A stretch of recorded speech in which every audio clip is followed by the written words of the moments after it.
today and for the next couple of weeks is all going to be about mad at God.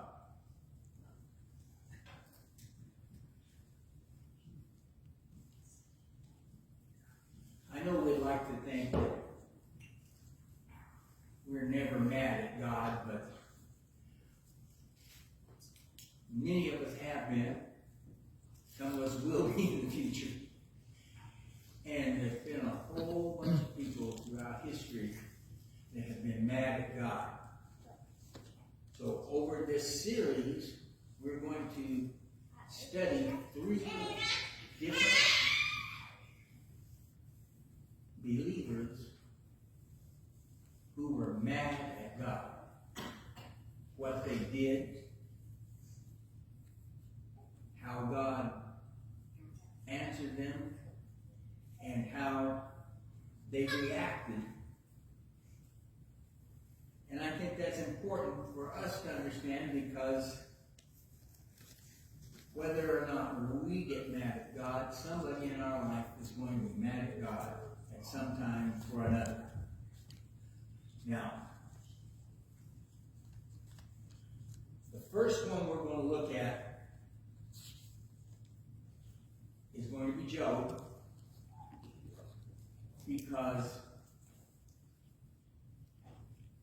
his reason for being mad at God is what I think is the most common reason for being mad at God. We're mad at God because of loss or inconvenience to us. You know, people who've gotten mad at God because a loved one has died and they walked away from God and never came back. I know people who get mad at God because they lost their job. I mean, after all, I'm not sure, but I don't know of anybody that has not at one time or another looked up and said, "Why me? What did I do to deserve this?" And Job is the #1 example of that. The #1 example, because if you had it, he had it in spades. And what's worse, the fact is, if something happens to me that causes loss or discomfort, pain, whatever, it's usually one of 3 things.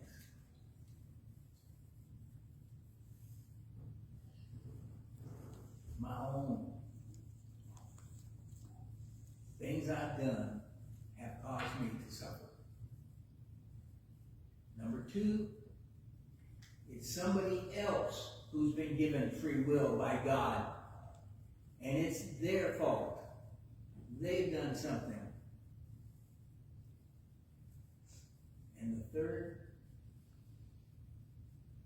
is we have the misfortune to live in a fallen world where death occurs, where sickness occurs, tornadoes, hurricanes, floods, fires. So you might say it might be all because of Adam and Eve's fault, because none of those things occurred in the garden.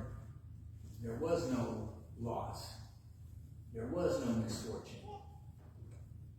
It was all good.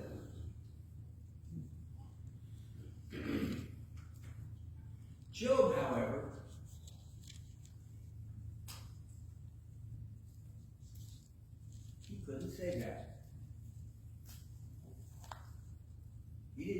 as a thing to go back on. Let's read, starting with the first verse of the first chapter of Job. There was a man in the land of Uz, whose name was Job, and that man was blameless and upright, one who feared God and turned away from evil. This is said here and throughout the story. Job's troubles did not come from his sin or any of that.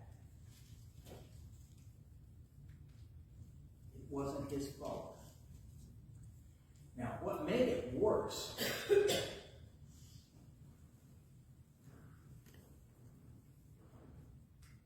is the theology that he preached and his friends preached, which is a lesson to us.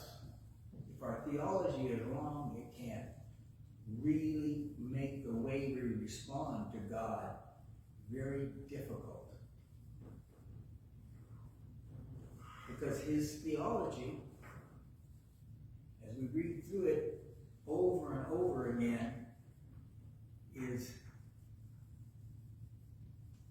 God blesses the righteous and punishes the unrighteous right now and always.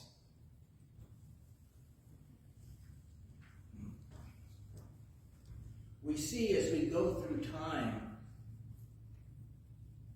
this happening because most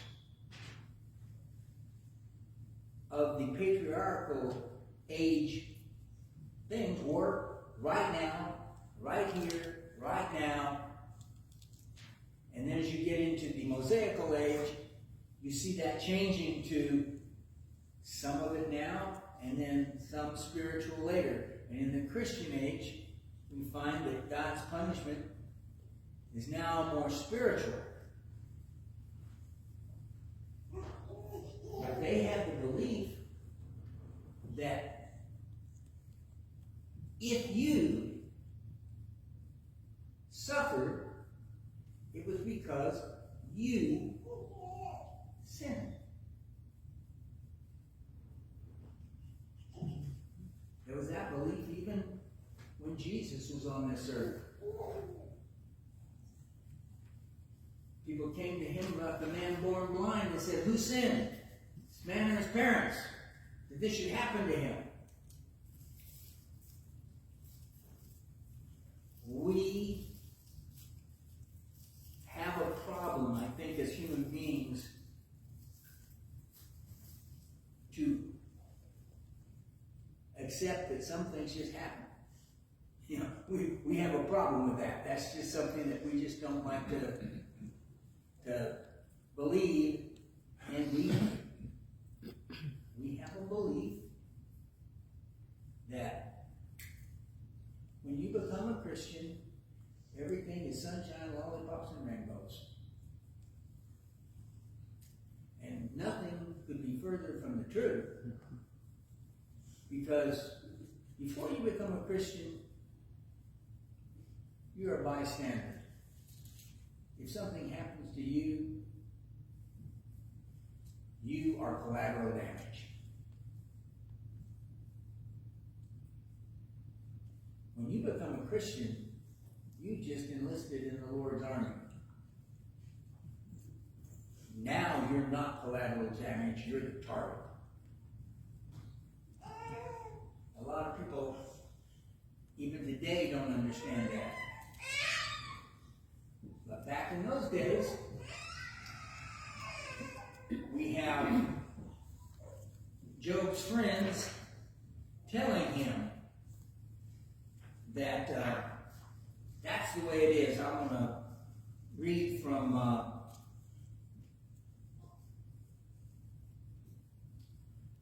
and Job 6 is the one I think of. No, that's not the one I want.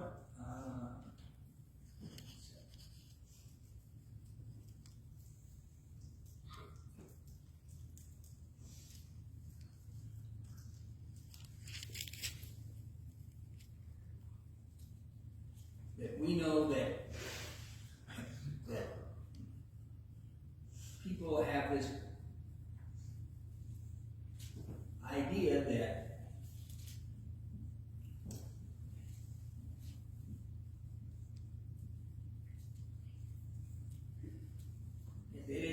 it's in Job 4, and it's come down here and it goes start with verse 4. Your words have upheld him who was stumbling, and you have made firm the feeble knees. But now it has come to you, and you are impatient. It touches you, and you're dismayed. And go down to verse 7, and it goes, remember, who that was innocent ever perished? Or where were the upright cut off?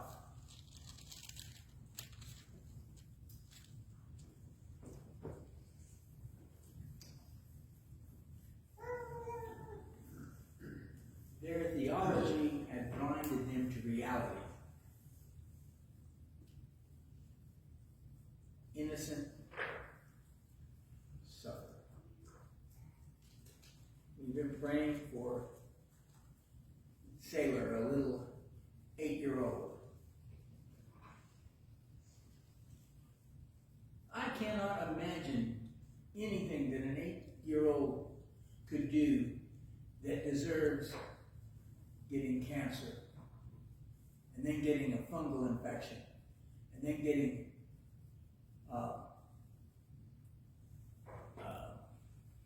liquid on the lungs, so she can't get the things that she needs, to have seizures and strokes so that she can't see. I'm sorry. That's pretty hard for me to believe that almost anybody could do something to deserve that. But yes, Eliphaz, you are wrong. The innocent suffer, and the bad prosper. But they had this idea. So when Job had a problem, it was his fault. But we know that he was upright and blameless. It wasn't his fault.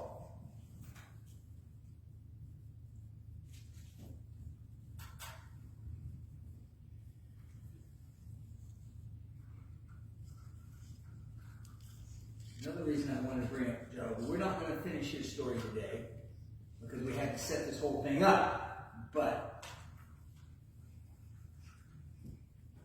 this happened to Job because he was good. And I'm going to explain that a little bit to you. The Lord said to Satan, have you considered my servant Job, that there is none like him on the earth, a blameless and upright man who fears God and turns away from evil? Then Satan answered the Lord and said, does Job fear God for no reason? Have you not put a hedge around him and his house and all that he has? On every side you have blessed the work of his hands. His possessions have increased in the land. But stretch out your hand, touch all that he has, and he will curse you to your face.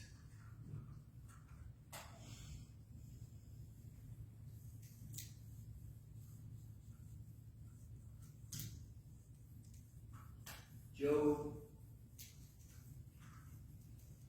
is a very important point in the history of mankind. There's 3 important points where Satan has tried to convince God that we're not worth it. 3 very important moments in history, but we may not realize it. The first was in the garden, when he tempted Eve and caused Adam to sin. He was saying, God, wasting your time with those people. Wasting your time with them. You gave them one rule. And they couldn't talk. God had more faith in human beings than we would. second time. This is a time when Satan is saying, these people don't deserve it. They're awful. You need to give up on them. And he says, have you considered my servant Job?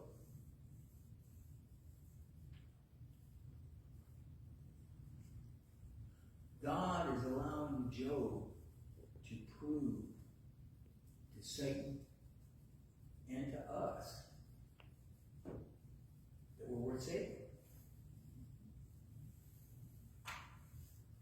He's allowing Job to take this important step against Satan. Doesn't mean it's pleasant for Job, but he's allowing Job to take this step because he has faith in Job.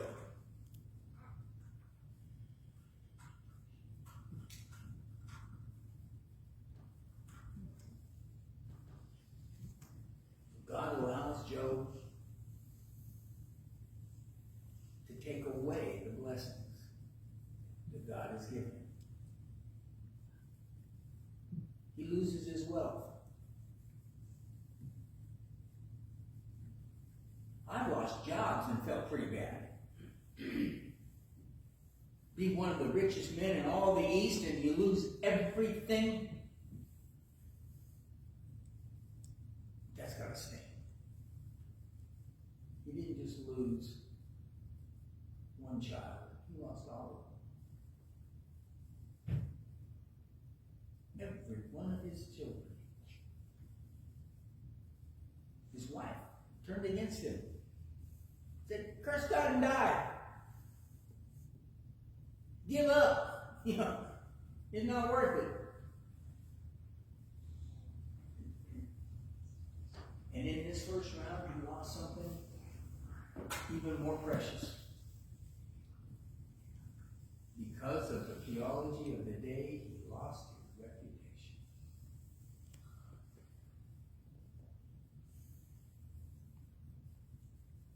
And that's something that is beyond price. Here's a man who God says is upright and blameless, who, I'm going to read this in starting with verse 9.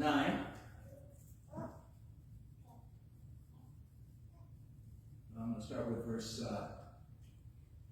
5. And when the days of the feast had run their course, Job would send and consecrate them, and he would rise early in the morning and offer burnt offerings according to the number of them all. For Job said that it may be that my children have sinned and cursed God in their hearts. Thus Job did continually.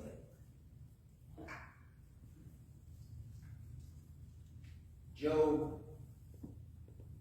did, to the best of his human ability, what God wanted him to do. But it wasn't just that. He trusted in his integrity and his righteousness because he also did what God asked him to do if he did do something wrong.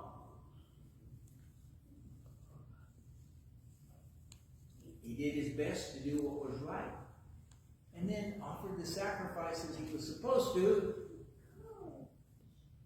if his children or himself might have done something,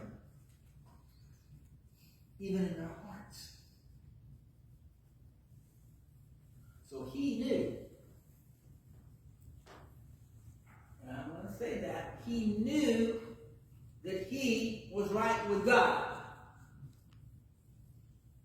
I wish some of us had had the same faith that he had, to know that we're right with God because we've done what God asked us to do, and to be as convinced of it as he was. And when that didn't work, Satan said, this Job, he's not an upright and blameless man. He is the most sinful person on the face of the earth because he doesn't care about his family. He doesn't care about all the servants who died. He doesn't care about anything except himself. Let me touch him, and he'll turn on you.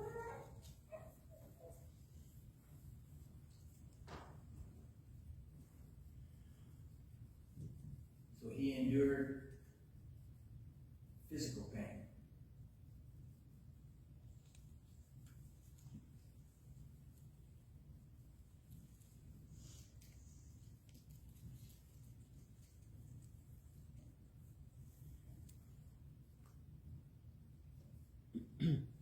And during at the end of the physical pain, in verse 10 of Job 2,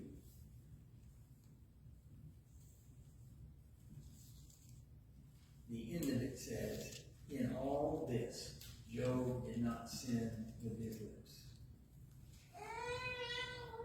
Even with all that, he didn't sin with his lips.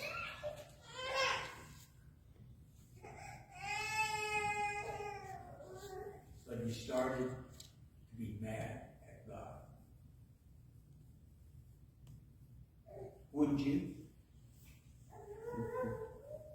He was mad at God because he felt that God was not honoring the bargain.